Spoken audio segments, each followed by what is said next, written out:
Punto de presión extremo en los mercados. Lo llevamos escuchando mucho tiempo y es la realidad con los últimos gráficos que tenemos. Como vemos en este gráfico de JP Morgan, estamos en el mayor grado de optimismo de la historia por parte de los inversores minoristas. Esto es como pensar que va a ser muy fácil ganar dinero próximamente. El nivel de incertidumbre económica de Europa está en niveles de máximos históricos. Textualmente, estos son los principales riesgos para el 2025.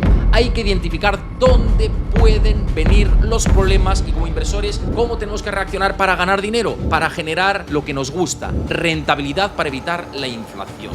¿Cuáles son los mejores dividendos, la mejor rentabilidad por dividendo ahora en España? Todo eso es lo que vamos a ver a continuación en el vídeo.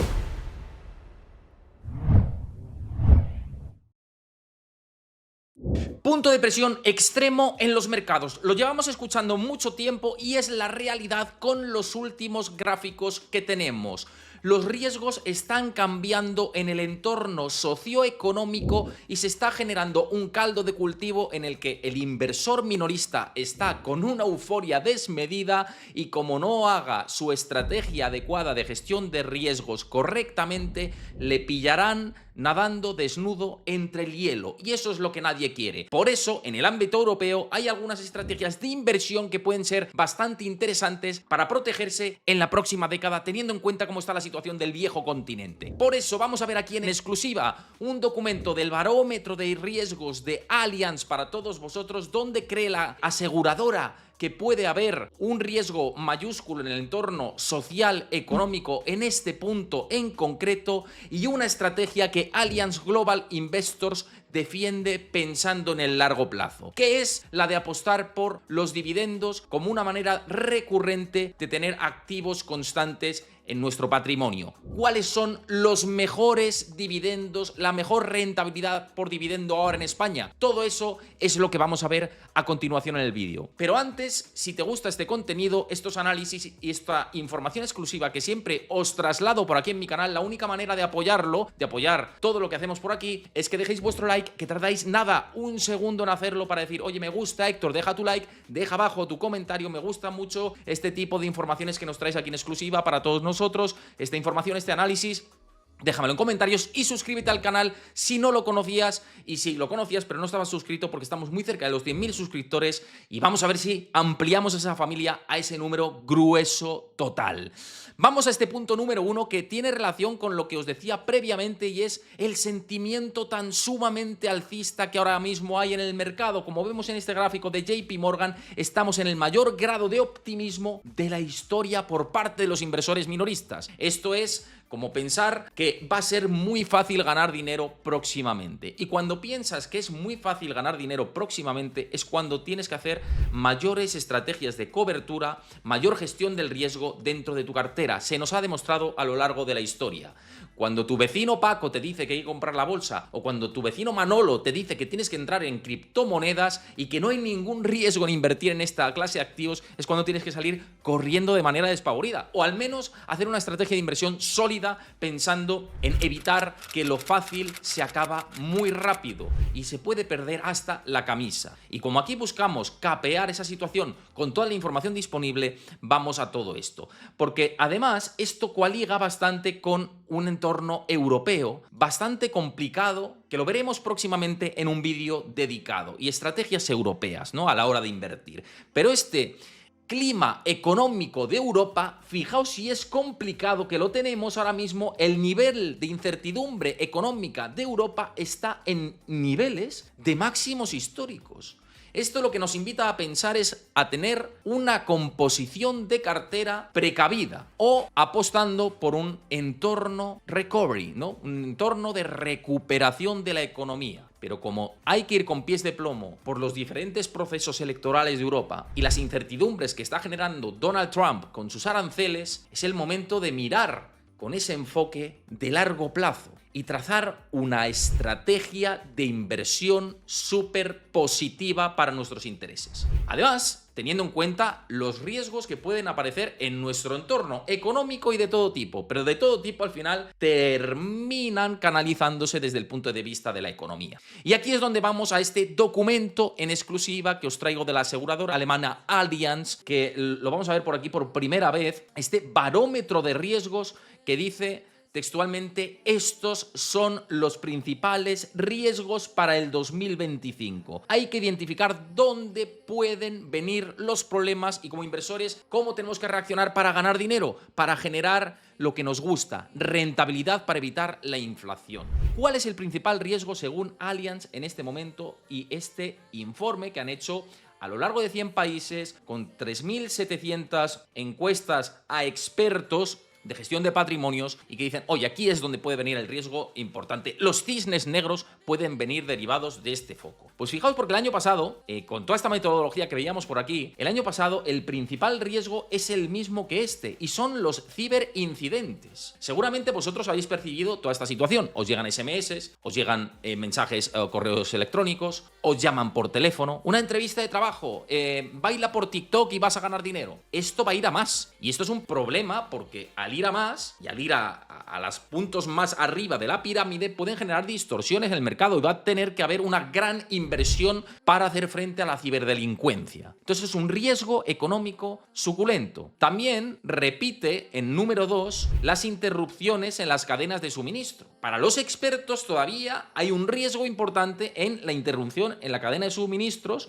seguido de catástrofes naturales que pueden desvirtuar el aspecto social y económico de muchas regiones, y luego los cambios regulatorios, en especial en Europa, que tenemos un foco tremendo en la regulación que puede generar impacto desde el lado de la inversión. Luego iría el cambio climático, las explosiones e incendios, y fijaos cómo los eventos macroeconómicos para los expertos ahora mismo han bajado a un 15% desde el 19% del año pasado. Es decir, la posibilidad de un impacto macroeconómico de reinflación potente, crisis económica en 2025, austericidio, etcétera, esto ahora mismo ha bajado del número 5 del año pasado al número 7 en el escalafón de riesgos. Y luego eventos de mercados también lo tenemos en el número 8, riesgos políticos y violencia en el número 9, y aparecen las nuevas tecnologías como la inteligencia artificial como un riesgo importante por primera vez en el número 10, con el 10% de respuestas de todos estos expertos encuestados, ¿no? Podéis ver la metodología utilizada aquí, ¿no?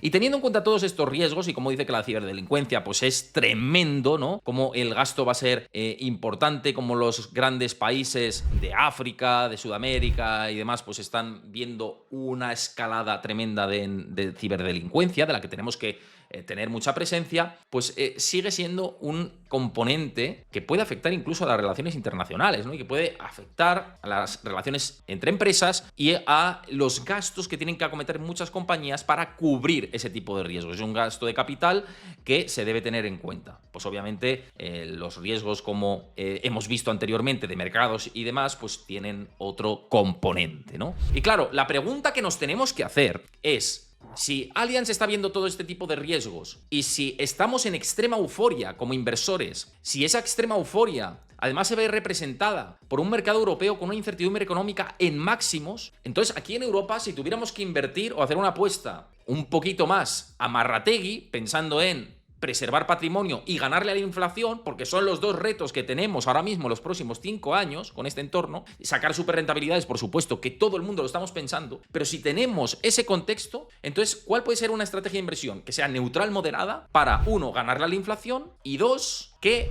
evitemos esta tensión a futuro, desde el punto de vista conservador, como decíamos anteriormente? Pues Allianz Global Investors ha sacado un reciente estudio también que habla del potencial de invertir en dividendos. Y es un potencial que en Europa es mucho más destacado que en Estados Unidos. Es decir, si mides el precio de la evolución del S&P 500 con dividendos y el MSCI Europe con dividendos, el spread, la diferencia entre los dos índices se estrecha algo más. Obviamente el SP500 sigue siendo el índice de referencia que más sube dentro del entorno de los mercados desarrollados, pero sumándole dividendos esa diferencia se estrecha, porque en la idiosincrasia europea se apuesta más por retribuir al accionista y al que confía en invertir en este tipo de compañías. Valga decir una cosa que, como bien me conocéis los que me seguís en el canal, yo no soy un inversor que sigue estrategias de dividendos, pero que sí que me parecen en algún momento para muchos perfiles de riesgos ideales para su propio perfil. Es decir, para mi perfil, que es un inversor un poco más arriesgado y que va a ponderar muchos más sectores que otro, pues a lo mejor dividendos no me tiene más sentido para mí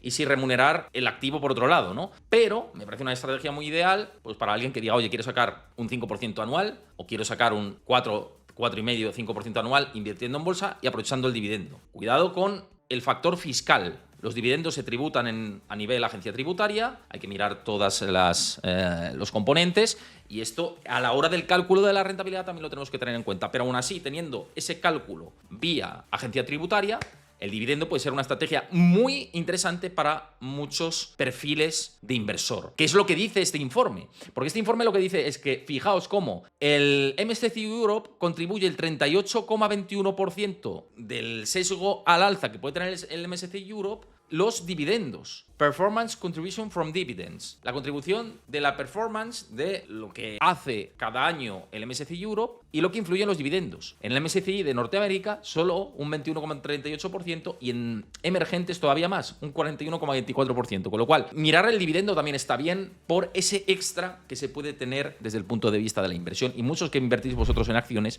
bien sabéis toda esta relación. Claro, este gráfico aquí a mí me parece absolutamente determinante para ver ahora mismo cómo son los dividendos en el Eurostoxx 600 con respecto al SP500, porque lo que estamos viendo ahora mismo en términos de dividendos es que estamos en el punto histórico en la Unión Europea de retribución mayor al accionista desde la crisis del año 2008. Con retribuciones superiores al 5%, que es la franja esta verde, en niveles muy, muy jugosos. Superiores al 4% también y superiores al 3% también. En el caso de Estados Unidos es verdad que la performance te lo está dando el propio precio de la acción, pero en retribución están mucho más bajos. Por ejemplo, en 2008, en retribución al accionista, era inferior a lo que ahora mismo están pagando las compañías europeas por rentabilidad de dividendo promedio. Por consiguiente, es un componente que desde el punto de vista de la inversión se debe tener en cuenta y que puede generar ese plus dentro de la cartera que mucha gente a lo mejor no lo tiene en cuenta. Y en especial para el inversor neutro y conservador, pues es algo que puede ser muy óptimo. Aunque ya os digo que en mi estrategia personal pues no está este componente, ¿no? Y que a lo mejor cuando tenga 50 años o a lo mejor dentro de 5 años pienso, oye, incorporo a mi cartera estrategia de dividendos. Y me parece muy interesante, como tengo inmobiliario, por ejemplo, que también es protector activo real para situaciones de extrema euforia en términos de mercados de capitales, ¿no? Como estamos viendo en este contexto actual. Claro, esto lo que nos lleva a pensar es, y dentro de España y dentro de Europa, lo que estamos viendo en general es un incremento constante de políticas de dividendo. Mirad cómo la mayoría de las compañías cotizadas europeas están incrementando dividendos, como vemos aquí. Y entonces la siguiente pregunta que nos podemos hacer para poner colofón a todo este informe y todo este análisis que hacemos aquí, con esta incertidumbre, este extremo en el que se mueve el inversor, una situación en la que quizá en los próximos 2, 3, 4, 5 años haya que tener mucho cuidado, 1, con la inflación, 2, con desaceleraciones económicas y 3, con los vaivenes y la volatilidad que se puede generar en los mercados, con Donald Trump, con las políticas de la Unión Europea, con China, con Rusia, con Oriente Medio, con mil cosas, ¿no? Y teniendo este puzzle en el que es muy difícil navegar, o este mar con cada vez más olas, pues os vais a preguntar, y entonces, si nos fijamos en Europa, ¿qué compañías son las mejores por dividendos? Pues obviamente las compañías más sólidas, que tienen vinculación con servicios públicos, por ejemplo, compañías que tienen relación con el sistema eléctrico, con servicios financieros, como puede ser la banca, están retribuyendo muy bien al accionista. Además es que están teniendo una rentabilidad espectacular por precio, ¿no? O sea, que ya no solo por rentabilidad al accionista, sino por precio, ¿no? Entonces, la pregunta y la cuestión clave es, ¿cuáles son las mejores compañías si estamos en España? Que muchos,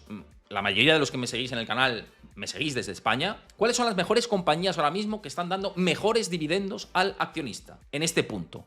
Y como tema informativo, me parece muy reseñable decirlo por aquí.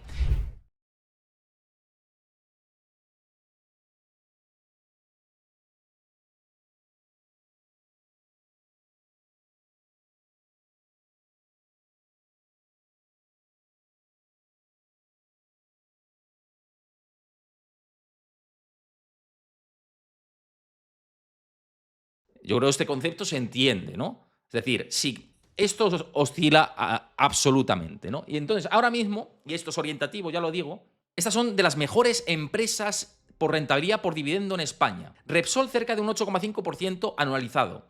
Endesa cerca de un 7,5% anualizado. Santander cerca de un 7% anualizado. BBVA cerca de un 6,5% anualizado. Y Telefónica en torno al 6 y pico por ciento anualizado, que creo que de hecho ahora estaba cerca del 7, o 7 y algo por ciento anualizado. Estas son las mejores compañías por rentabilidad por dividendo en España y que muchos inversores se fijan en este concepto para invertir. Como os decía, fijaos que dentro del ranking hay dos que son de banca, una de telecomunicaciones y dos con utilities y energía, como es el caso de Repsol y Endesa. Y luego si nos vamos a Enagas, a Red Eléctrica, etcétera, pues también apuestan mucho por esta estrategia de reparto de dividendos, ¿no? Así que bueno, es una estrategia bastante óptima. Yo creo que el informe nos da un horizonte de cómo están ahora mismo las políticas de reparto de compañías que cada vez están incrementando más esa estrategia de brindar al accionista la posibilidad de que tenga un ingreso recurrente vía dividendos, y es interesante para ese tipo de inversor. Así que si os ha gustado esta información y lo habéis visto desde YouTube, que entiendo que la mayoría sí, dejad vuestro like para apoyar este tipo de información y análisis, dejad abajo vuestro comentario y suscribíos al canal para hacer más grande este contenido y para publicar análisis de este tipo con información exclusiva para todos vosotros. En fin, espero que os haya gustado, nos vemos pronto y hasta el siguiente vídeo.